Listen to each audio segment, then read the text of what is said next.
Suki Namo Buddhaya, selamat malam. Yang kami muliakan, para biku, sangga, samanera, atasilani, yang kami hormati Bapak, Ibu, dan saudara-saudari sedapa. Perkenalkan, saya Juliana yang akan memandu acara pada malam hari ini. Sungguh berbahagia kita dapat bertemu lagi dalam acara Dhammasaka Kaca Online, meditasi online bersama. Pada malam hari ini, Rabu 12 Oktober 2022, sesi meditasi online bersama dengan guru pembimbing kita, Atasilani Gunanandini. Tentunya acara ini diselenggarakan oleh KBTI, Keresidenan Besuki, dan secara live di Zoom dan channel YouTube Dhamma Meta Jember dan Dhamma Televisi. Sebelum memulai kegiatan meditasi online bersama pada malam hari ini, marilah kita melakukan penghormatan awal pada Tiratana dengan membacakan nama Karapata secara bersama-sama. Dimohon para hadirin bersikap anjali. Arahang sama sambuddho bhagawa Budang Bhagawantang Abhiwademi Swakato Bhagawata Dhammo Dhammang Namasami Supatipanno Bhagavato Sawaka Sangho Sanggang Namami. Selanjutnya, Sila akan menjelaskan pengantar meditasi. Silakan Sila untuk waktu dan tempat kami persilakan. Ya, selamat malam. Sebelumnya saya ucapkan kepada Ci Juliana ya yang sudah mengawali perjumpaan kita pada malam hari ini dalam sesi meditasi online. Senang sekali kembali pada malam hari ini semuanya bisa meluangkan waktu bersama di tengah-tengah mungkin kesibukan dan aktivitas sehari-hari. Kita bisa duduk bersama walaupun jaraknya jauh, tapi semoga tidak menghalangi ya niatan baik yang muncul di dalam diri masing-masing untuk melaksanakan kegiatan meditasi secara online. Saya selalu menekankan bahwa di awal kegiatan meditasi ini, walaupun diselenggarakan secara online dan dilaksanakan masing-masing di tempat ibu bapak serta saudara-saudari, saya berharap semuanya benar-benar bisa mengikuti kegiatan ini dengan baik dan menyesuaikan waktu, suasana, tempat di mana saat ini semuanya bisa duduk dengan nyaman dan bersama-sama pikirannya terarah ya sesuai dengan niatan awal melaksanakan dan mengikuti kegiatan meditasi online ini. Nah, sebelumnya saya akan memberikan pengantar meditasi sebagai bekal untuk kita selama kurang lebih 1 jam akan melaksanakan sesi meditasi duduk bersama di kondisi yang saat ini. Ibu bapak serta hadirin sekalian, pada prinsipnya pada saat kita melaksanakan meditasi, cobalah untuk mengarahkan ya pikiran kita, semangat kita, usaha kita untuk bisa mengembangkan hal-hal yang bajik di dalam diri. Hari ini saya mengajak agar 5 kekuatan atau pancabala di dalam diri kita ini bisa ditumbuhkan, bisa dikembangkan. Dari keyakinan, kemudian munculnya semangat, dan perhatian sati yang didukung dengan tanya kebijaksanaan, maka hal ini akan membantu seseorang bisa mendapatkan satu sesi meditasi atau konsentrasi samadhi yang baik.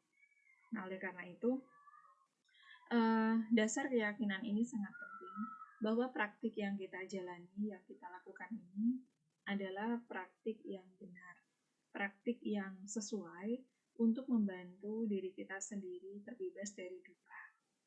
Karena tidak ada cara lain selain kita mampu melihat ya, ke dalam diri kita masing-masing terkait apapun yang muncul dan lenyap sebagai salah satu landasan perhatian dan pemahaman terhadap karakteristik dari sifat jasmani maupun batin sebagai cara untuk mengatasi duka.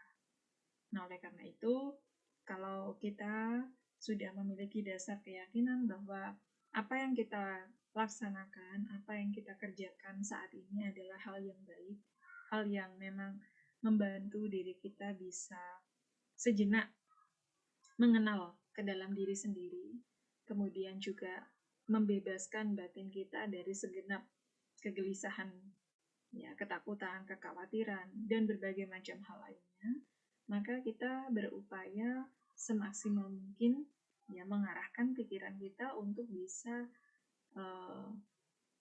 dapat ya mengikuti serangkaian aktivitas meditasi ini dengan baik. Kemudian selain didukung dengan keyakinan yang benar, maka dasar yang paling penting juga kita dengan melaksanakan hal ini ya mengikuti ya jejak upaya yang dilakukan oleh para arahanta, jejak upaya yang dilakukan oleh para siswa Arya, bahwa mereka dengan memiliki pemahaman yang benar, mengerti dengan benar kapasitas kualitas dari batin mereka masing-masing, melihat dhamma secara nyata di dalam diri mereka masing-masing. Hal ini merupakan jalan untuk penembusan terkait dengan 4 kebenaran Arya. Ya, jadi upaya benar, usaha benar ini patut dikerahkan. Ya, kalau kita mengalami situasi yang terhimpit ya terhadap situasi atau hal-hal yang tidak dapat kita kendalikan, kita harus terima itu. Minimal kita mengerti dan menyadarinya. Setelah mengerti, menyadari, kita bisa menerima apapun yang muncul pada saat sesi meditasi nanti berlangsung. Apapun yang datang, jangan pernah khawatir. Apapun yang pergi, jangan pernah dicari lagi. Ya, hal itu adalah salah satu hal yang penting untuk kita perhatikan. Kemudian, satu hal lagi yang penting untuk bisa kita kembangkan adalah kemampuan kita untuk punya pengingatan atau perhatian, sati, ya, terhadap apapun yang datang, terhadap apapun yang lenyap, terhadap apapun yang sedang berlangsung. Nah, sati ini bukan hanya sekedar memiliki perhatian, tetapi mengerti bahwa apapun yang saat ini sedang kita perhatikan ini hanya bersifat muncul dan lenyap saja. Dan sesuatu yang selalu berubah, yang hanya bersifat muncul dan lenyap ini, kita tidak patut untuk menggenggam, kita tidak patut untuk melekati. Kita tidak patut juga untuk selalu berada pada kondisi untuk mencengkramnya terus-menerus. Ya, karena ini juga akan menjadi sumber duka. Apapun itu, baik pengalaman yang menyenangkan, yang sesuai dengan keinginan kita, yang tidak sesuai, ya, yang netral, atau bahkan yang tanpa pengamatan sekalipun, itu juga hanya akan bersifat tidak kekal. Ya, jadi ini penting untuk diperhatikan. Sati dalam pengamatan. Kemudian setelah itu, ibu bapak juga nanti akan menghadapi berbagai macam hal yang berhubungan dengan bagaimana kemampuan dan kapasitas batin untuk punya keteguhan, yaitu samadhi. Ya, kalau didukung dengan kualitas kebijaksanaan yang tadi berkembang dari sati, karena mengenali, karena mengingat, ya, hal-hal wajib itu, mengerti ini sebagai apa, hal itu akan membantu diri kita untuk terbebas dari duka. Ya, yang sebenarnya duka ini tidak ada, tapi hanya sebatas fenomena yang kita anggap ya sebagai satu bentuk distraksi pikiran yang mengganggu kita untuk tidak bisa fokus terhadap objek-objek tertentu. Nah, oleh karena itu, dasar atau basic ini penting untuk kita pahami sebelum kita mengawali sesi pengantar meditasi pada malam hari ini. Nah, sekarang cobalah untuk duduk dengan nyaman, duduk dengan baik, ya, untuk memilih posisi duduk yang sekiranya senyaman mungkin, agar selama meditasi ini kita bisa mengembangkan ya perhatian kita terhadap objek meditasi yang kita sepakati untuk kita gunakan dalam sesi 1 jam meditasi ini. Nah, untuk itu setelah memilih posisi duduk yang nyaman, yang rileks, boleh dengan duduk bersila ataupun duduk di kursi, boleh bersandar, tetapi tetap jagalah perhatian. Ya, tetap jagalah perhatian. Duduklah dengan nyaman. Kemudian mulailah untuk relax, ya, memejamkan mata, kemudian mengamati sensasi tubuh apapun yang sedang bisa dirasakan saat ini. Kalau rasa nyaman, amati sensasi tubuh yang nyaman itu. Kemudian coba arahkan pikiran, ya, arahkan pikiran pada objek jasmani terlebih dahulu. Kita amati bagian-bagian tubuh dari area kepala, kemudian juga area dahi, rileks saja.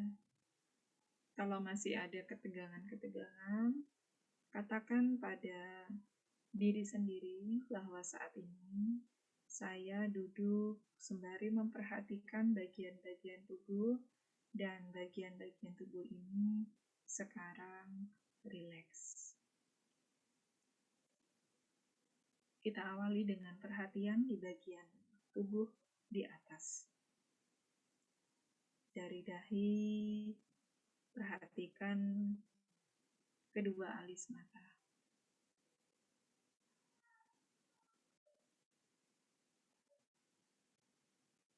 Turun ke bagian kelopak mata.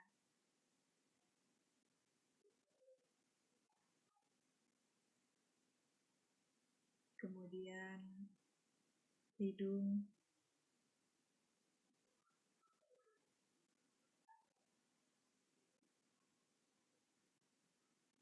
pipi kanan dan kiri. Perhatikan sensasi apapun yang muncul. Rileks saja.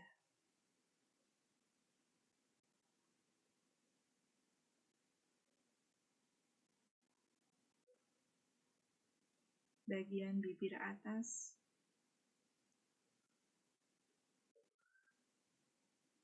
bibir bawah,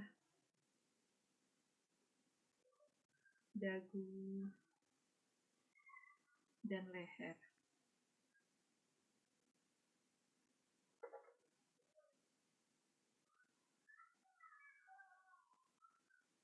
Kemudian cobalah untuk merasakan sensasi rileks. Jika ada ketegangan-ketegangan, katakan untuk rileks.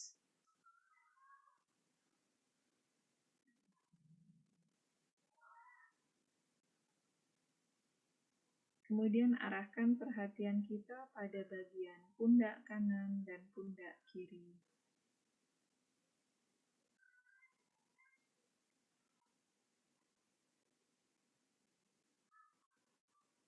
Lengan kanan dan lengan kiri. Siku kanan dan siku kiri.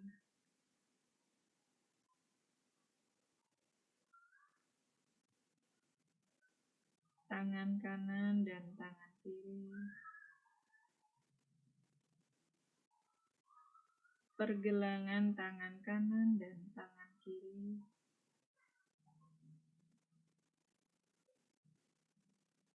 Telapak tangan kanan dan tangan kiri.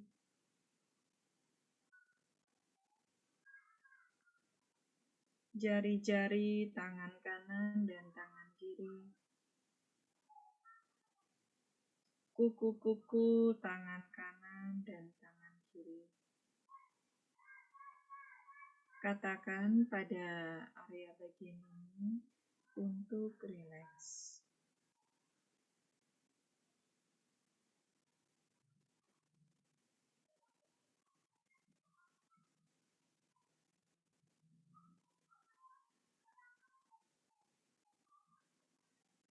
Kemudian arahkan perhatian kita pada bagian dada,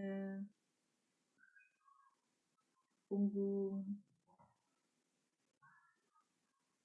pinggang, dan perut. Cobalah untuk rileks dan Amati sensasi apapun yang muncul.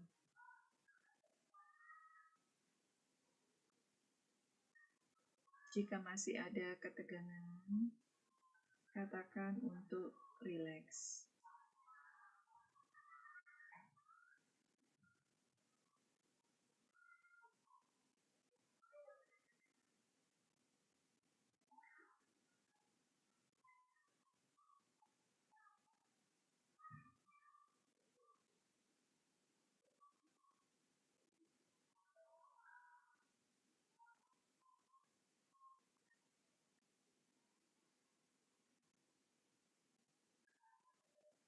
Lalu arahkan perhatian pada pangkal paha kanan dan kiri, paha kanan dan kiri, lutut kanan dan kiri, betis kanan dan kiri,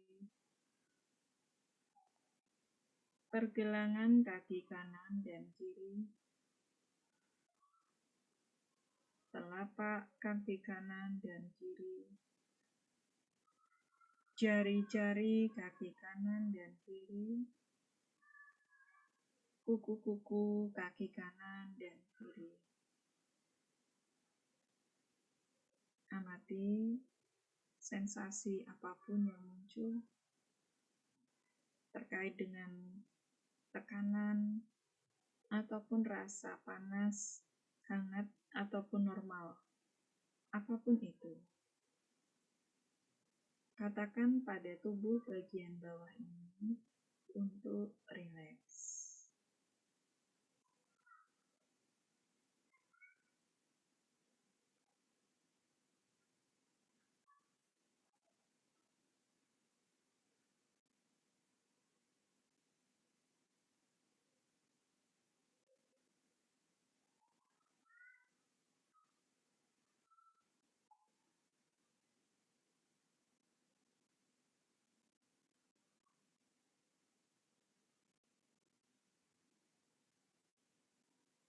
Kemudian cobalah untuk mulai mengamati objek keluar masuknya nafas dengan memperhatikan titik sentuhan udara yang keluar masuk dari lubang hidung yang dapat dirasakan pada area di atas bibir atas dan area bawah hidung.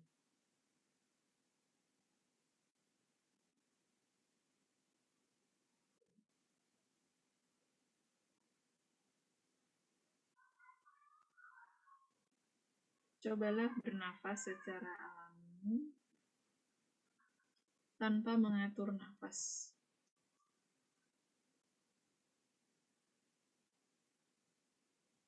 Lihat apapun yang muncul pada nafas, baik itu yang sifatnya panjang ataupun pendek, kasar ataupun halus, terasa ataupun tidak.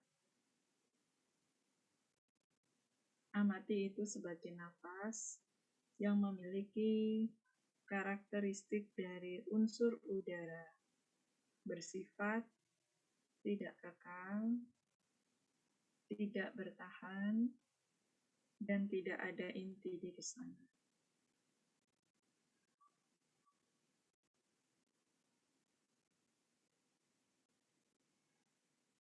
Jika pada saat batin teguh memperhatikan nafas, kemudian muncul gangguan pikiran yang mendistraksi kerja dari fokus pikiran kita, cobalah untuk mengetahui hal itu. Segera sadar dan katakan bahwa pada saat ini saya akan mencoba duduk bermeditasi. Memahami bahwa sifat dari pikiran apapun itu, baik yang lampau ataupun yang akan datang, baik yang sekarang sedang muncul, ini bersifat tidak kekal. tidak akan bertahan, dan tidak ada inti diri di sana.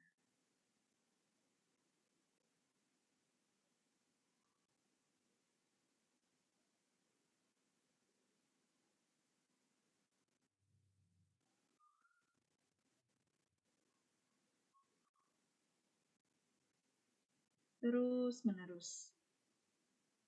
Tugas kita saat ini adalah sebagai manusia yang sepenuhnya tahu dan mengenali diri sendiri. Tahu apa yang sedang muncul di dalam diri kita. Tahu apa yang sedang terjadi dalam kerja dari pikiran, perasaan, ataupun kesadaran.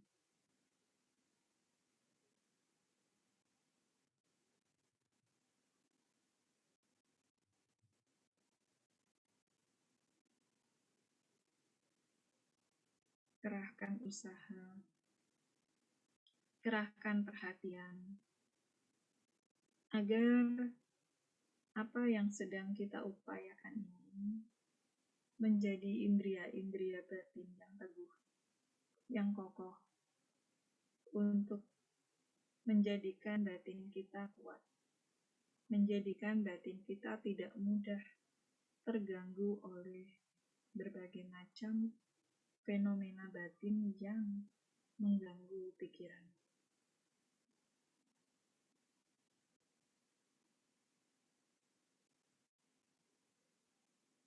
Jangan terkelabuhi oleh pengalaman fenomena batin apapun itu. Semuanya bersifat alami, akan muncul dan padam. Di mana dia muncul, tepat di situ dia akan padam. Saat kita waspada, saat kita terjaga, di sana dia muncul, di situ dia padam.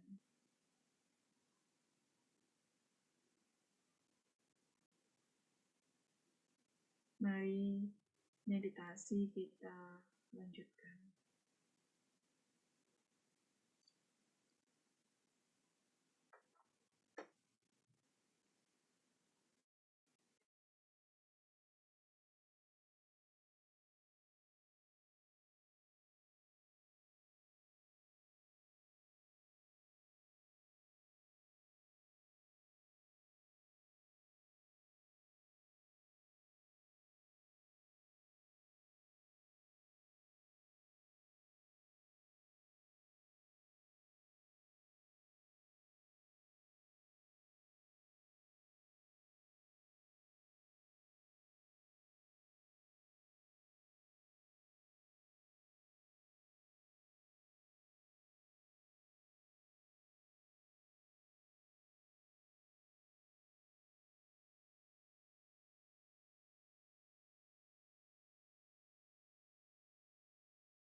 Semoga kita semua senantiasa mampu terus-menerus mengarahkan penyadaran dan perhatian serta kualitas-kualitas kebijaksanaan di dalam diri kita masing-masing. Semoga semuanya berbahagia, semoga semua makhluk hidup berbahagia, meditasi selesai, sabi sata bawantu sukitaka. Sadu, sadu, sadu. Sadu, sadu, sadu. Baik, Sila. Selanjutnya kita lanjut ke sesi Q&A. Silakan raise hand bagi partisipan yang mau bertanya langsung, atau pertanyaan bisa kirim ke operator, dan teman-teman yang di YouTube bisa ketik di kolom chat. Baiklah, sudah ada pertanyaan masuk, Sila. Ya. Mengapa banyak guru meditasi mengajarkan relaksasi sebelum mengamati objek nafas, ya, Sila? Oke. Baik. Sebenarnya kalau kita ditanya kenapa ya relaksasi itu dibutuhkan sebelum kita mengamati objek nafas. Padahal kalau tubuh fisik sudah rileks ya langsung saja tidak masalah sebenarnya.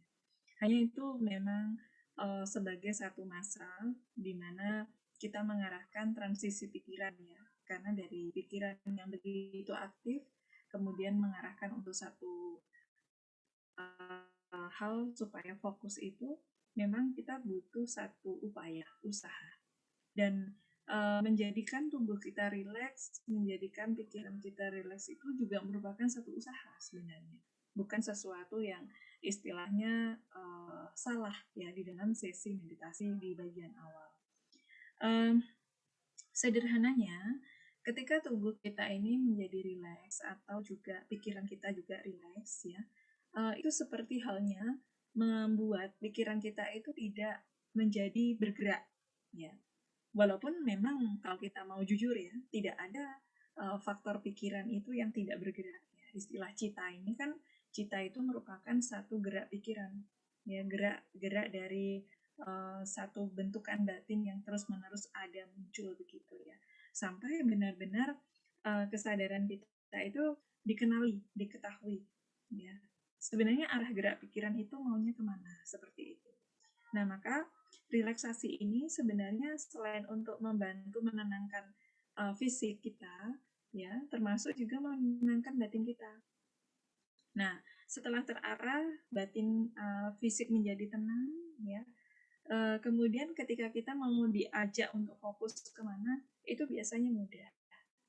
Karena kalau tidak, ya pikiran kita ini mudah sekali, bahasa saya itu terdistraksi ya, terdistraksi terhadap banyak objek seperti itu, dan maunya selalu mengarah ke sana ya. Kalau diajak untuk fokus ke situ, nanti dia akan kembali ke sana lagi kalau tidak terbiasa dilatih begitu. Jadi relaksasi ini adalah satu hal yang sangat penting ya, termasuk menenangkan fisik itu juga merupakan bentuk perhatian dan cara untuk bermeditasi juga. Karena kalau kita tidak mengenali fisik kita, ya tidak mengetahui sejauh mana pergerakan fisik ini sudah membawa pada kondisi tenang atau belum, ya ini akan sangat sulit sekali juga untuk diajak fokus pada satu objek tertentu, begitu. Khususnya nafas. Sebenarnya kalau kita sudah terlatih, relaksasi itu tidak perlu lama kok. Hanya merasakan sensasi nyamannya tubuh saja sudah menjadi rileks juga. Ya kalau orang sudah mudah ya, misalkan dalam kondisi satu kali sesi duduk ya, coba diamati di area sentuhan saja, sentuhan antara area tempat kita, alas duduk kita dengan tubuh kita, itu sudah cukup membuat kita juga nyaman dan rileks. Nanti begitu sudah masuk dalam sesi pengamatan relaksasi ini sudah ada, tidak lebih dari 1 menit, 2 menit sudah cukup. Kemudian langsung fokus pada perhatian nafas juga bisa. Nah, seperti itu ya, Ci Juliana ya. Okay. Ya, baik Sila. Kita lanjut ke pertanyaan berikutnya ya Sila. Bagaimana agar ketika duka kaki kesemutan bisa hilang dengan fokus pada objek meditasi. Biasanya kan duka kaki Oke. kesemutannya Sila. Silakan Mhm, Sila. mhm. Iya, faktor kesemutan itu adalah satu, fenomena fisik secara alami ya. Semua orang juga pasti akan mengalami namanya sensasi kesemutan. Dan itu sebenarnya alarm dari tubuh kita bahwa, eee, ini loh kita ditunjukkan satu fenomena fisik itu bahwa apa yang menjadi nyaman pun juga bisa berubah menjadi tidak nyaman. Ya. Jadi perubahan fisik itu pasti akan muncul begitu ya. Yang tidak nyaman ini juga bisa nantinya akan menjadi nyaman kembali. Ada beberapa hal yang dilakukan ya baik secara uh, pengalaman ya para yogi ataupun saya pribadi. Kalau mengalami kesemutan itu ada dua cara ya. Kalau masih bisa bertahan coba diamati sampai selesai. Itu pun juga bisa ya. Contohnya sebenarnya kalau kita mau tahan kesemutan ya itu tidak lebih dari 15 menit kok. Ya, perubahan itu bisa muncul. Iya, betul. Coba saja diamati. Ya. Nanti sensasinya akan berubah ya. Nanti sensasinya akan berubah entah itu akan terasa nyeri kemudian atau terasa sakit di bagian lain. Tapi sebenarnya tidak lebih dari 15 menit kesemutan itu hilang sebenarnya. Nah, kalau itu bisa tahan, ya, dicoba. Tapi kalau memang tidak bisa bertahan, boleh kok mengubah posisi tubuh. Tidak dilarang, sama sekali tidak dilarang. Tapi nanti seberapa banyak mengubah posisi tubuh pun, kesemutan akan pasti datang. Jadi, sesekali kita itu juga penting untuk menghadapi rasa sakit, rasa kesemutan. Karena namanya sensasi sakit itu pun juga tidak selamanya. Begitu nanti kita juga tidak fokus pada rasa sakit, kita berada pada titik fokus di mana kita juga mengarahkan perhatian kita. Ya. Tapi karena itu menjadi satu dominan yang membuat sensasi perasaan kita menjadi tidak nyaman ataupun nyaman, ya, sehingga itu seolah-olah itu menjadi satu yang dibesarkan oleh pikiran kita. Ya bahkan orang hanya karena kesemutan saja berpikir, wah nanti kaki saya lumpuh, ya, cacat dan lain sebagainya, nggak bisa jalan dan lain sebagainya. Ya, tetapi pada dasarnya itu adalah fenomena jasmani yang secara alami. Ya, dan juga kita juga harus tahu ya, kesemutan kalau pada satu kali sesi meditasi duduk itu biasanya muncul pada saat kalau para pemula bisa sesi 30 menit sampai 45 menit di awal. Itu bisa muncul kesemutan. Tapi kalau mereka yang sudah sering duduk meditasi bisa 1 jam atau 1,5 jam baru muncul kesemutan. Bisa juga 2 jam baru muncul kesemutan. Ya. Nah ini pun juga bergantung dari kapasitas dari fisik kita yang selalu berubah. Ya kalau orang gula di dalam tubuhnya itu tinggi, ya, mudah sekali kesemutan biasanya. Ya. Termasuk kalau cairan tubuhnya agak lumayan tidak stabil ya, itu pun juga biasanya sensasi kesemutan itu bisa muncul. Ya, maka ini penting untuk diamati juga ya sesekali. Karena kalau hanya dari faktor fisik perubahan ya itu bisa bisa dalam 15 menit ya tidak lebih dari 15 menit itu sensasi bisa berubah. Ya. Berubahnya entah hilang ya ataupun menjadi sakit itu masing-masing orang berbeda. Ada yang memang lenyap, lenyap total lenyap begitu. Kemudian akan fokus lagi pada perhatian yang lain, objek-objek yang lainnya. Ya dari sisi rasa sakit, ada yang terasa tertusuk-tusuk ya begitu. Padahal ya itu nama lain dari kesemutan juga sebenarnya, hanya sensasinya beda-beda. Ya, seolah-olah pikiran kita itu merasakan ya mendeskripsikan, mempersepsikan juga hal itu sebagai rasa sakit yang sangat sekali begitu. Padahal ya sebenarnya itu tidak lebih dari sensasi panas dingin ya dari unsur padat saja. Coba amati kesemutan itu apa sih sebenarnya begitu. Dia ada ngilu-ngilu gitu ya, Sila ya. Ngilu-ngilu gitu, iya. Yang membuat ngilu-ngilu itu sebenarnya karena perubahan sensasi panas dingin. Ya. Jadi unsur padat kita yang terpengaruh oleh unsur panas ya termasuk dingin perubahan itu jadinya sensasi kesemutan terjadi. ya tekanan terhadap unsur cair, ya. Kemudian yang lama kelamaan hal ini menjadi hambatan, ya, itu pun juga bisa mengalami sensasi mati rasa, ya, kemudian kesemutan dan lain sebagainya. Tapi ya itu sejauh kita meditasi duduk saja. Ya, pada saat meditasi jalan apakah bisa merasakan kesemutan? Coba diamati. belum pernah jalan 1 jam sih, Sila. Iya. 1 jam meditasi belum pernah. Iya, kalau meditasi jalan Biasanya bikin duduk kesemutan sama sensasinya. Ya, biasanya itu rasa sakit, ya, rasa sakit ngilu, ya, di area lutut ataupun area telapak kaki. Tapi itu sebenarnya juga fenomena fisik. Ya, cuman orang ini kan punya persepsi banyak, ya. Pikiran kita ini sudah dikenalkan pada sensasi rasa yang begitu variatif. Oh, kalau seperti itu namanya kesemutan, kalau seperti ini namanya ngilu, kalau seperti ini panas, kalau seperti ini dingin. Karena banyaknya persepsi itu seolah-olah oh semuanya dirundung sakit. Ya, tapi kalau kita mau menamakan satu istilah, ya itulah fisik sebenarnya, sakit. Ya, duka fisik. Ya, yang selalu datang berulang kali dengan berbagai macam jenisnya, dengan karakteristiknya. Mau kita menyatakan diri kita sehat pun, ya sebenarnya duka fisik itu ya ada, gitu. Hanya kita ini karena nggak, pada saat kita merasa sehat itu kita nggak perhatian pada rasa sakit. Ya. Duduk diam saja itu sakit. Ya. Apalagi kita jalan ke sana sini, ya, ataupun tidur terlalu lama juga akan sakit. Ya. Manusia itu nggak pernah mengalami sakit. Nah, itu adalah faktor pertama duka sudah diketahui, ya, dari fisik. Gitu. Belum nanti dari vedana, belum nanti dari pikiran dan lain sebagainya. Nah, ini dari fisik saja sudah membuat kita paham bahwa sakit itu pasti datang. Dan itulah sahabat kehidupan. Orang kalau nggak mau sakit ya nggak usah lahir. Begitu betul. kita lahir, kita ini sudah dirundung rasa sakit. Begitu lahir langsung ada duka, ya, Sila. Iya, betul. Begitu lahir sudah langsung secara otomatis ada duka fisik. Ya, begitu. Iya. Ya, Juli, begitu ya. Iya, baik, Sila.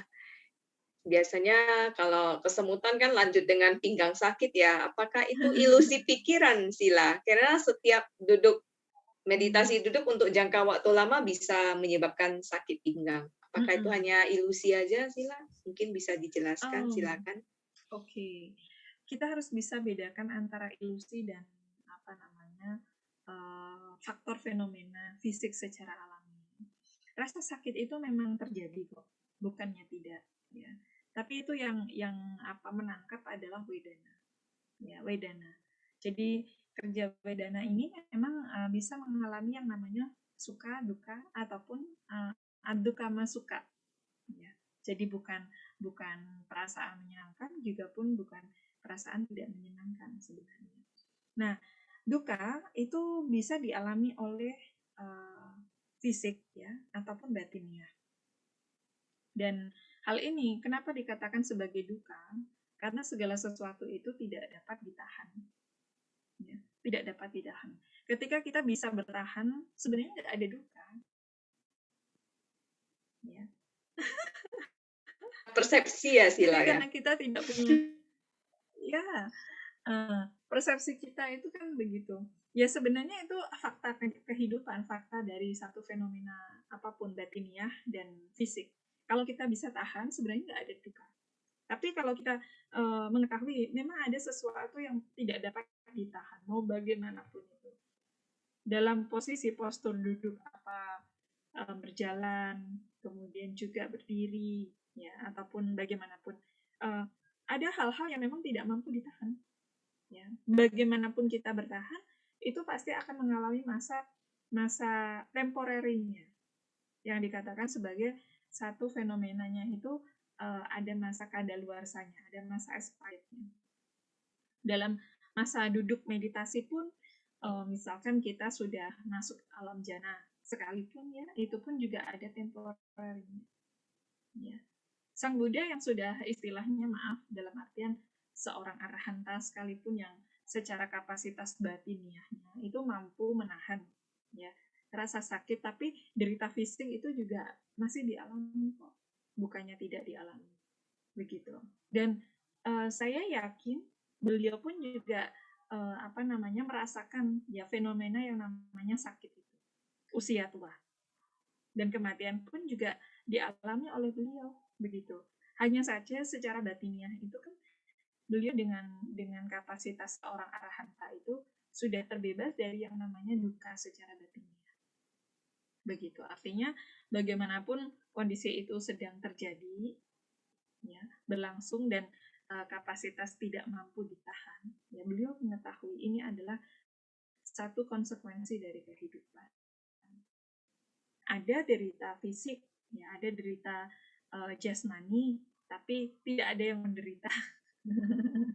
Ya, jadi kondisi yang sedemikian itu sebenarnya kalau kita pahami, ya hanya perubahan dari sisi wedana saja, ya, perubahan dari wedana saja. Jadi wedana yang sedang berproses, wedana yang sedang bekerja ini setelah mengalami rasa nyaman selesai berubah menjadi tidak nyaman. Rasa tidak nyaman selesai berubah menjadi nyaman lagi atau netral. Itu pun juga bergantung dari kapasitas batin kita dalam menangkap satu fenomena tertentu. Nah, ketika fisik mengalami duka, ada dua respon yang biasanya muncul di dalam batin. Satu, respon tahu ada duka, tapi sangat menderita. Ya, sudah tahu ada sakit tapi masih menderita, bagaimana sila? Karena belum mengerti. Ya, karena belum mengerti secara bijaksana dalam memahami fenomena fisik itu. Walaupun tahu dia sedang menderita sakit. Ya, contohnya orang yang sedang sakit tapi karena tidak memahami bahwa fenomena sakit itu adalah satu hal yang wajar yang pasti dialami oleh tubuh, yang dengan usaha-usaha tertentu dilakukan satu tindakan pengobatan, ya kemudian sembuh. Nah, orang seperti ini yang tidak tahu kapasitas seperti itu akan mengalami duka. Ya. Tapi ada juga orang yang tipe kedua, ya dia tahu ada duka, kemudian mengerti, kemudian berusaha mencari obat, nah dia bisa sembuh. Ada orang yang sama sekali tidak tahu itu duka. Dihadapkan pada satu fenomena rasa sakit saja dia tidak tahu loh itu adalah sebagai duka. Dia hanya mengerti sedang mengalami penderitaan, sedang mengalami rasa sakit, tapi tidak tahu itu adalah duka. Duka yang saya maksudkan di sini adalah duka karena ada hal yang memang tidak bisa ditahan. Dia hanya mengerti sebagai fisiknya sakit saja. Ya. Sehingga tidak bisa memahami apa yang sedang terjadi. Ya, kecenderungannya orang seperti ini akan mengeluh, ya, akan menjadi sangat tertekan dengan rasa sakit, akan menjadi lebih menderita. Jadi fisik yang sudah menderita, ya dihantam lagi oleh batin yang menderita lagi. Nah, itu double penderitaan namanya. Ya, walaupun sebenarnya duka ini memang secara fisik ya bisa dialami, dan yang mengalami, yang mengetahui ini adalah wedana, unsur dari satu jenis pancaskanda yang dikatakan sebagai wedana ini. Ya, tanpa wedana malah bahaya juga, ya. Justru wedana ini penting karena dengan wedana ada kita bisa melihat kebenaran Arya yang pertama. Kita bisa mengetahui kebenaran Arya yang pertama secara lokia, ya. Artinya kita mengetahui apa itu duka. Ya. Karena kalau kita tidak ada wedana, kita tidak tahu apa yang dimaksud dengan suka, apa yang dimaksud dengan duka, apa yang dimaksud dengan UPK, apa yang dimaksud dengan adukama suka wedana. Itu kita tidak paham. Apakah itu 7 faktor bojangga ya, Sila? Ya, betul. Ya. Jadi kalau di dalam 7 faktor bojangga sebenarnya kan ada yang pertama kita dihadapkan pada satu ranah di mana seseorang itu bisa memahami ya tentang apa yang dimaksud dengan perhatian terhadap wedana juga, sapi ada di sana juga. Ya. Kalau seseorang mengetahui, mengenali, bahkan mengingat ini sebagai salah satu fenomena yang patut diperhatikan juga, kita sebenarnya akan lebih clear ya, memahami tentang apa itu yang dimaksud dengan kebenaran mulia yang pertama atau kebenaran Arya yang pertama, yang dimaksud dengan duka itu. Ya, jadi Sang Buddha mengharapkan ya atau menganjurkan agar kita ini bisa memahami duka, ya bisa melihat duka itu dengan jelas begitu. Jadi ada sesuatu yang memang tidak bisa ditahan, ya karena faktor segala sesuatu yang berubah itu, maka kita harus tahu loh duka itu pasti ada begitu. Ya, baik itu secara fisik ataupun batinnya. Kita dengan tahapan pencapaian apapun, artinya apa yang kita inginkan itu bahkan tercapai sekalipun, di sana ada duka juga. Ya. Jadi bukan hanya sekedar kita ini menjadi duka karena tidak tercapai keinginan, ya. Bahkan sudah berada pada titik di mana kita tercapai keinginan sekalipun, ya, itu juga masih ada duka. Ya, karena di sini ranahnya yang dimaksud dalam uraian sesuatu yang disebut sebagai kebenaran dari duka ini adalah ada satu fenomena, ada satu hal, ya, di mana setiap kondisi apapun yang berbentuk itu mengalami sifat ya anicca duka, ya, anicca dan duka begitu.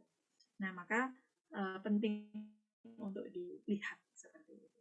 Jadi kalau dikatakan apakah ini hanya persepsi ya Sila, sebenarnya kalau kita melihat dari sisi persepsi, ya boleh-boleh saja.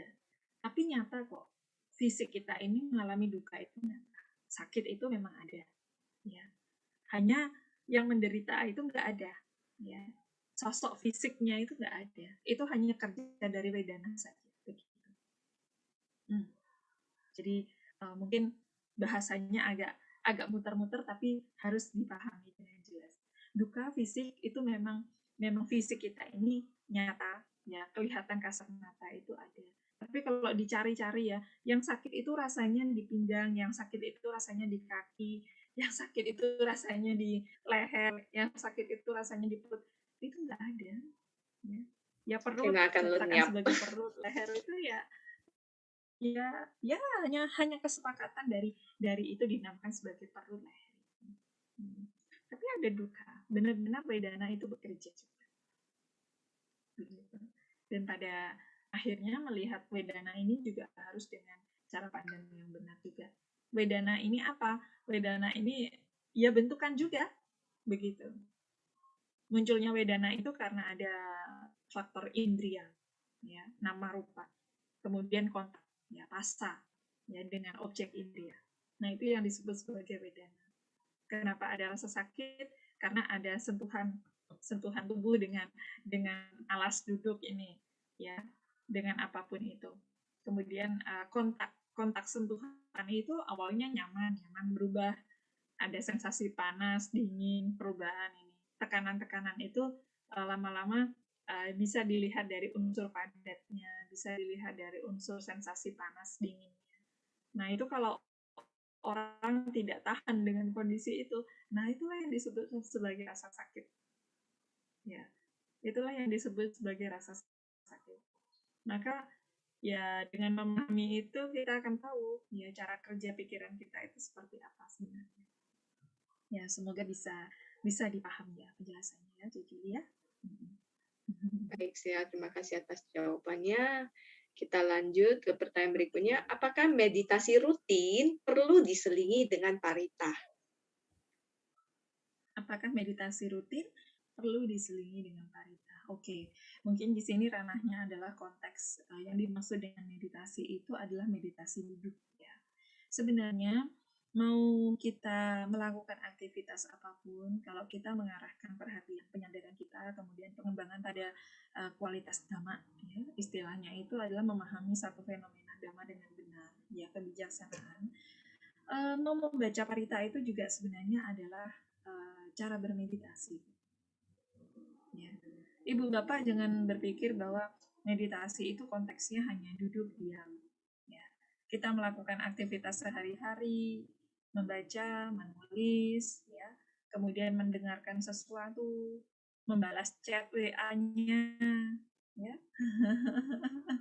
Sadar setiap Kemudian saat ya Sila. iya, setiap saat aktivitas memasak, ya bersih-bersih, semua itu adalah kinerja dari aktivitas fisik yang sebenarnya juga penting sekali diarahkan pada kualitas batin meditatif.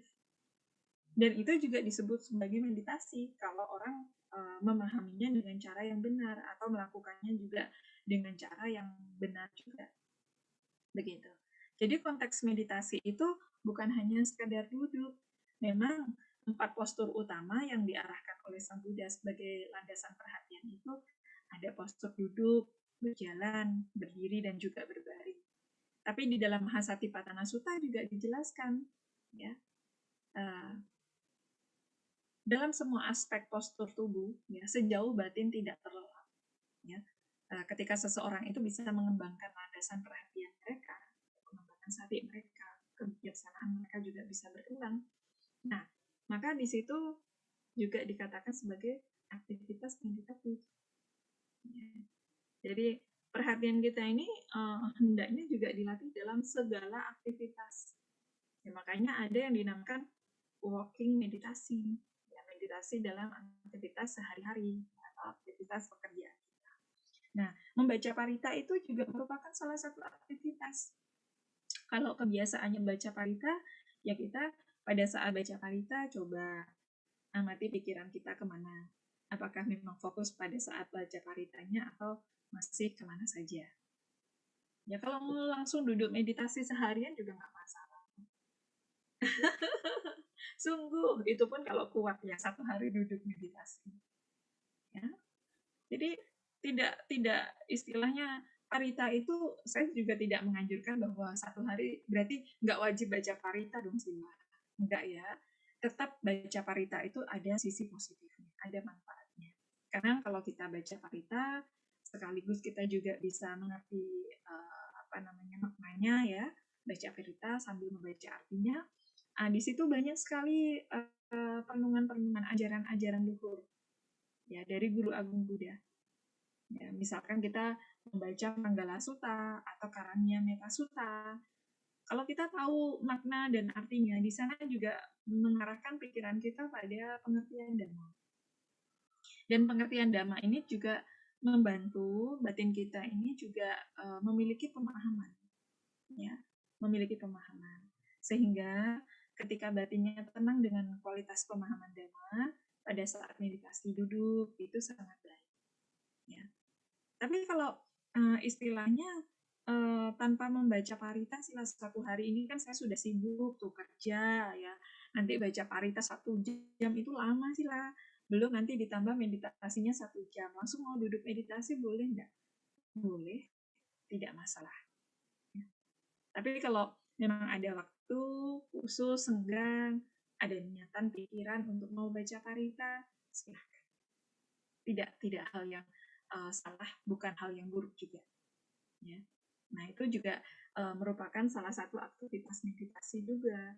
Kalau kita bisa menggunakan sesi baca parita itu dengan baik, dengan pengembangan perhatian, ya, sati pada saat mengamati huruf, mengamati intonasi suara kita, kemudian pemahaman terhadap konteks isi dari parita itu pun juga merupakan satu pengembangan pikiran yang baik. Ya, daripada kita nonton sinetron lebih dahulu kemudian meditasi, kan lebih baik baca parita dulu. Ya nanti nonton sinetron, dengerin musik, ingat masa lalu, jadinya pada saat meditasinya terngiang-ngiang masa lalunya misalkan gitu kan. Kalau sudah baca parita, kemudian bisa mengerti isi dari arti makna parita itu lebih menyelami arti parita ya daripada nonton drakor ya. Betul. Drama Korea. Bisa berjam-jam. Nanti terbawa emosinya biasanya kan kecenderungannya gitu ya. Nah, kalau orang sudah bisa mengamati musik itu sebagai salah satu objek fenomena batiniah yang bisa dijadikan sebagai objek meditasi, ya nggak masalah. Tapi kebanyakan bagi mereka yang belum terbiasa, wah itu bisa terngiang-ngiang. Sekali dengar suara apa, itu pun juga sudah menjadi kontak batin. Ya. Kalau tidak diperhatikan, itu bisa pikiran itu mengarah pada masa yang akan datang atau masa lalu. Ya, itu dari suara, belum dari kontak hal-hal yang lain, ya film lah apa, kan imajinasi pikiran ini cepat sekali, ya. Dia nggak cepat, ya tinggal kita lebih mau mengarahkan, begitu. Ya, Mbak Isila, terima kasih atas sharingnya. Ini kita lanjut ke pertanyaan berikutnya. Baik. Apakah memotivasi tubuh kita untuk duduk 30 menit atau waktu tertentu itu termasuk memaksa diri kita dalam meditasi, Sila? Silakan, Sila. Beda. Memaksa diri dengan aditana itu beda. Ya. Tapi apapun itu memang awalnya kalau sesuatu yang agak binal ya istilahnya itu sulit sekali, perlu dipaksa juga. Walaupun istilahnya meronta, menolak begitu ya. Nah, awalnya itu maunya meditasinya 10 menit, tapi mampunya 5 menit. Ya, kalau nggak dipaksa 10 menit ya nggak akan bisa juga awal-awal.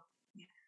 Tapi kalau sebenarnya kalau misalkan kita itu di awal sudah punya aditana, saya lebih senang menggunakan istilah aditana atau tekad gitu ya.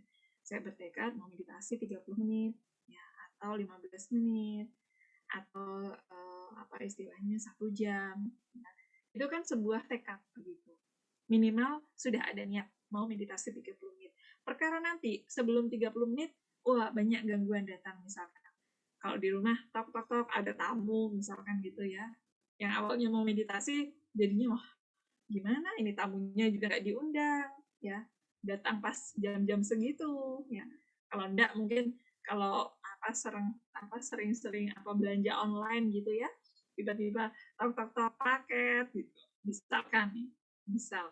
Nah, kalau seseorang istilahnya sudah punya tekad tapi mengalami gangguan seperti itu, tekad di awal itu sudah sangat baik, bukan sesuatu yang dipaksakan. Walaupun memang kadang kalau kita mengalami satu bentuk kesibukan tertentu ya dalam aktivitas, kemudian juga kemalasan muncul. Kalau kita tidak punya tekad begitu, kita akan sulit ya menghadapi kemalasan kita. Tapi kalau kita itu punya aditana itu, aditana ini sangat penting loh. Ya, aditana itu juga punya kekuatan di dalam batin kita itu untuk menumbuhkan satu pengalaman batin yang nantinya untuk tetap fokus, untuk tetap mau berjuang ya di sana itu karena ada aditana. Tapi kalau kita itu tidak ada aditana di awal cukup sulit. Biasanya itu ya sudahlah mengalir saja begitu. Kadang ada orang punya prinsip kehidupan begitu. Nanti kalau waktunya selesai meditasi ya saya bisa melakukan aktivitas apa aja. Ya enggak apa-apa. Kalau memang batinnya sudah kokoh, sudah teguh dalam melihat fenomena tubuh fisik ataupun fenomena batin, tidak apa-apa hal demikian. Tapi kalau kita itu masih berjuang, kita harus punya aditana, tekad untuk mencapai satu tujuan. Jangan nanti sebelum mencapai tujuan sudah menyerah ya. Melambaikan bendera putih ya untuk sesi 1 kali meditasi. Ya, jadi nanti untuk kesempatan-kesempatan berikutnya menjadi malas lagi. Enggak, saya rasanya enggak kuat 30 menit. Ya, besok 15 menit atau 5 menit aja lah meditasi. Tapi begitu kita sekali kita beraditana gitu, ternyata kuat loh 30 menit itu. Oh, besok saya mau coba lagi. Nah, besok aditananya cobalah kalau 30 menit duduk bisa nggak bertahan. Kemudian 1 jam dan seterusnya. Nah, ini bermula dari aditana, bermula dari tekad, bermula dari usaha yang kita lakukan ya. Karena kalau tidak seperti itu, ya kita tidak akan tahu ya sejauh mana kapasitas kemampuan kita itu. Ya. Orang itu kalau nggak sengaja dipaksa begitu ya. Kadang kita itu nggak tahu loh kapasitas kemampuan kita itu gimana gitu. Apalagi untuk hal-hal bajik ya. Kalau hal-hal buruk mah nggak usah dipaksa. Ya. Kalau sudah mau melakukan tindakan yang sifatnya itu mengarah pada duka itu nggak usah dipaksa kok, nggak butuh usaha. Mengapa kadang orang ada istilah alam menderita itu alam bawah. Apa yang ke bawah itu tidak perlu ada banyak usaha. Ya. Tapi kalau mau ke atas, mau ke alam dewa, mau ke alam manusia, butuh usaha, butuh perjuangan. Ya, berbuat baik dan lain sebagainya. Walaupun itu masih dianggap sebagai satu hal yang istilahnya ya belum mencapai kebebasan. Ya, tapi dengan upaya yang kita lakukan itu justru seseorang punya kapasitas untuk mengukur sejauh mana ya kemampuan dia selama ini. Begitu. Ya, semoga bisa terjawab. Jadi itu bukan memaksa diri, tapi itu adalah satu tekad yang baik untuk melakukan upaya-upaya demi perkembangan fisik maupun batin kita. Begitu. Ya, saya jadi teringat satu guru meditasi sharingnya gini, bukan ada waktu baru meditasi, tapi kita yang meluangkan waktu untuk meditasi. Kita yang harus meluangkan waktu untuk meditasi. Betul, minimal 15 menit minimal ya, Sila. Minimal. 15 menit sudah bagus. 5 menit pun juga bagus kalau mau. Ya. Yang penting ada niat dan tekad. Kalau seseorang itu mau meditasi mencapai sesuatu jana pun juga itu sudah sangat baik. 1 detik loh. Mau meditasi itu nggak lama kok. Mau duduk berjam-jam, enggak, meditasinya cuma 1 detik. 1 detik. Kan melewati 1 detik itu bisa sampai 1 jam. Itu kan kesepakatannya manusia. Ya nanti kalau lama-lama akhirnya sudah sampai loh 1 jam. Sudah sampai loh 2 jam. Nah, itu bermula dari 1 detik. Jadi, kalau kita ingat meditasi. Tarik nafas, fokus, tahu nafas yang masuk ini anicca. Ya. Dalam semua fenomena juga begitu. Itu sudah sangat baik. 1 hari sadar dalam beberapa detik itu sudah sangat baik. Ya, begitu ya, Cik Julia. Ya, ini kita lanjut ke pertanyaan berikutnya. Apakah perbedaan metode mengamati nafas ketika berjalan, mengamati nafas ketika makan, dengan mengamati hal-hal yang sedang kita lakukan, berjalan sedari berjalan, makan sadari makan? Oke. Tidak ada bedanya. Nafas ya nafas. Begitu. Mau saat berjalan, mau saat duduk, mau saat makan, mau saat rebahan, berbaring ya. Ya nafas saja begitu. Karakternya ya udara begitu. Hanya yang membedakan kan postur tubuh kita saja. Begitu. Nah, tapi pada saat berjalan ya kenapa banyak guru meditasi yang lebih baik menganjurkan perhatian terhadap langkah kaki ya. Karena kan sifatnya kalau berjalan itu bergerak. Ya, gerak. Kalau kita mengamati nafas, walaupun bisa, sebenarnya pada saat berjalan pun juga memungkinkan. Hanya nafas ini kan punya kecenderungan, punya karakteristiknya semakin lama juga bisa semakin halus. Semakin fokus kita semakin halus. Sehingga dianggap nafas itu hilang, kehilangan objek. Nah, padahal kita pada saat berjalan ini juga mengarahkan perhatian kita pada gerakan tubuh. Jadi apa yang muncul pada nafas, apa yang juga berada dalam gerakan tubuh ini bukan sesuatu yang patut diabaikan. Ya, walaupun kita pada saat memperhatikan sesuatu pasti punya kecenderungan lebih fokus kemana, begitu. Nggak mungkin, walaupun memang bisa sama-sama mengerti ada nafas, ada orang berjalan gitu ya, ada tubuh yang bergerak. Tapi fokus perhatian kita pasti pada satu objek, begitu. Mana yang dominan, kecenderungan kita di sana. Nah, pada saat makan, apa yang biasa kita perhatikan? Ya kunyahan. pada saat makan nanti memperhatikan nafas nggak jadi ngunyah makan. Walaupun ya bisa aja. Tapi sejauh mana sih pada saat makan kita bisa memperhatikan nafas itu? Biasanya nafas ini bisa diperhatikan pada saat kita itu tidak melakukan gerakan tubuh.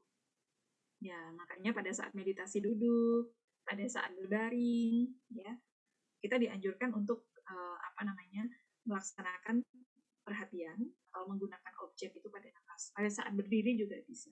Tapi pada saat kita melakukan aktivitas gerak, ya lebih baik kita memperhatikan aktivitas gerak yang kita sedang lakukan.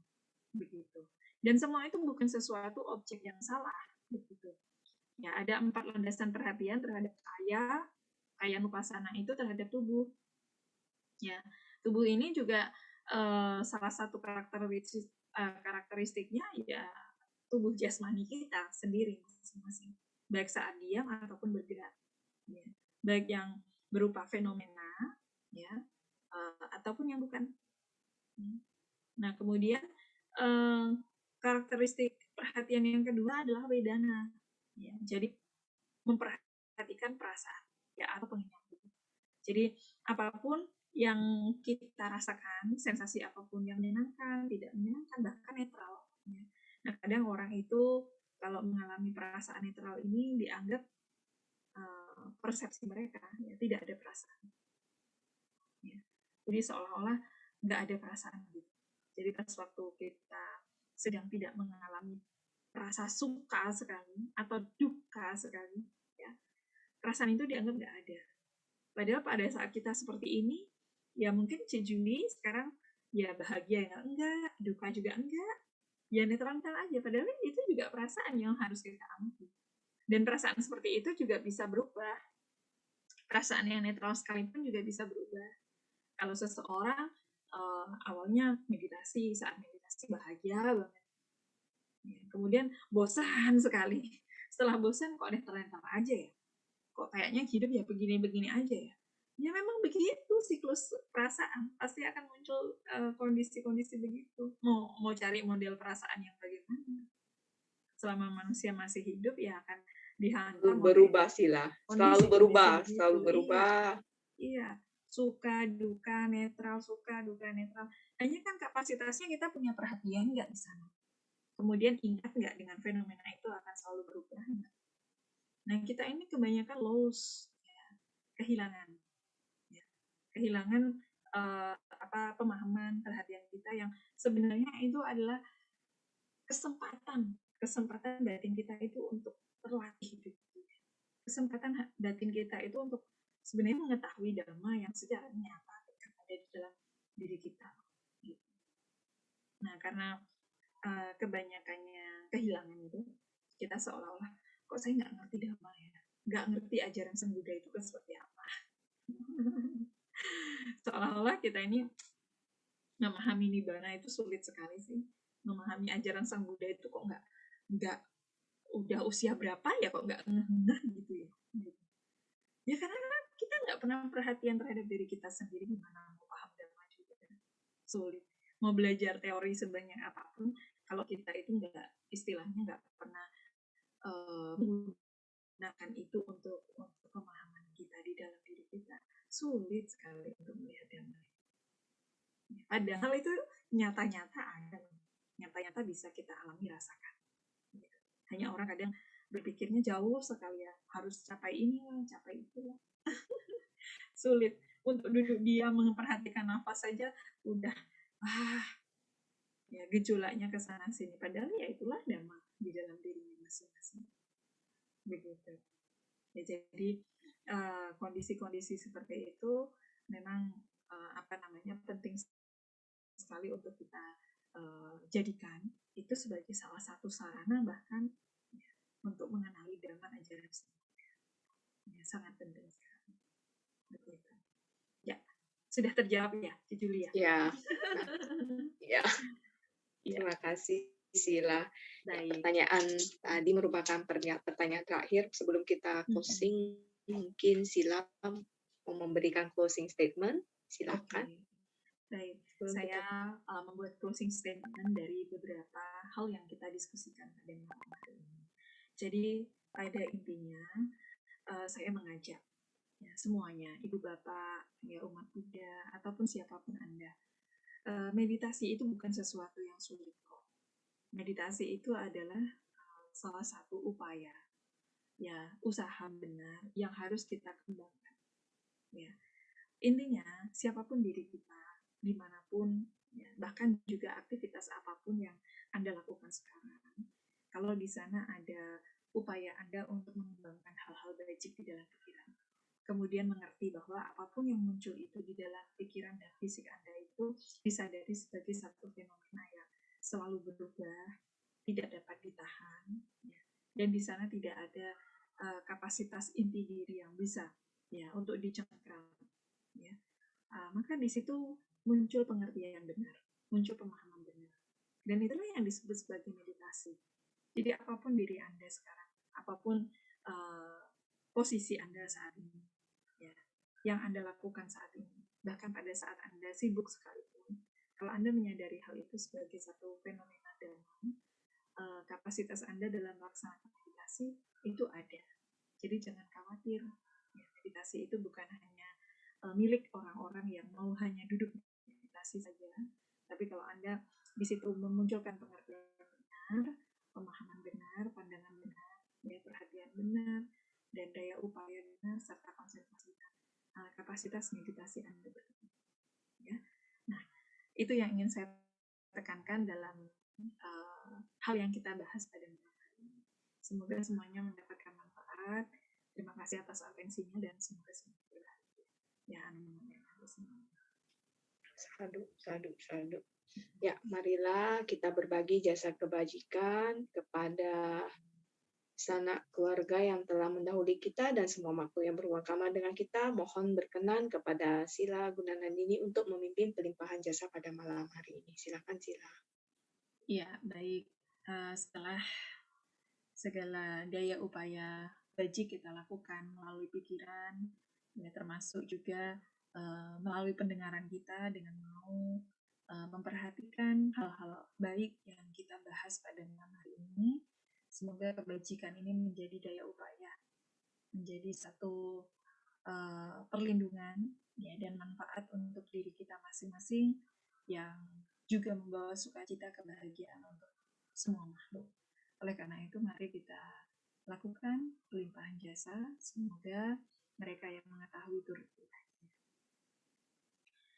Punya sita nikatasa yananya nikata nime te sanca bagino hontu satananta pamanaka ye piya gunawanta ca mahyang mata pita dayo ditha me capya dithawa anye maca tawerino satta tidhan pilokasning te bhumma catuyonika pance kacatuwokara sangsaranta bhava bhave nyatang ye patidaname anumodantu te sayang ye cimang napajananti dewa te sang niwe dayung maya dinna napunyanang anumodana hetuna sabbe satta sada hontu awera sukajiwino khema padanca papontu te sasi jatang subha sadu sadu sadu. Ya, terima kasih Hanumudena untuk semuanya. Baik, Sila. Saya mewakili keluarga besar KBTI Keresidenan Besuki mengucapkan Maha Anumodana kepada Atasila Ni Gunanandini yang telah meluangkan waktu untuk meditasi online bersama dengan kita semua yang hadir di Zoom dan YouTube. Semoga karma baik yang tercipta hari ini bisa bermanfaat kepada semua makhluk. Ya, sadu. Semoga sesi meditasi online bersama pada malam hari ini meningkatkan keyakinan kita pada Triratna, membawa kebahagiaan dan manfaat positif dalam keseharian. Sebelum kita tutup kegiatan malam bacakan nama Karapata, kepada para hadirin dimohon untuk bersikap anjali. Arahang sama sambudo bhagawa Budang Bhagawantang Aviwademi Swakato Bhagawata Damo Dhammang Namasami Supatipanno Bhagavato Sawaka Sangho Sanggang Namami. Ya, kita lanjut ke slide announcement. Silakan ditampilkan host. Terima kasih.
Ya, demikianlah rangkaian acara meditasi online bersama pada malam hari ini. Kami mohon maaf apabila ada yang kurang berkenan dan terima kasih yang sebesar-besarnya kepada para hadirin yang telah mengikuti sesi meditasi online bersama. Terima kasih juga kepada panitia yang bertugas pada malam hari ini. Semoga kita terus bersemangat melakukan kebajikan melalui pikiran, ucapan, dan perbuatan. Saya Juliana mohon pamit. Suki Hontu, selamat malam. Namo Buddhaya.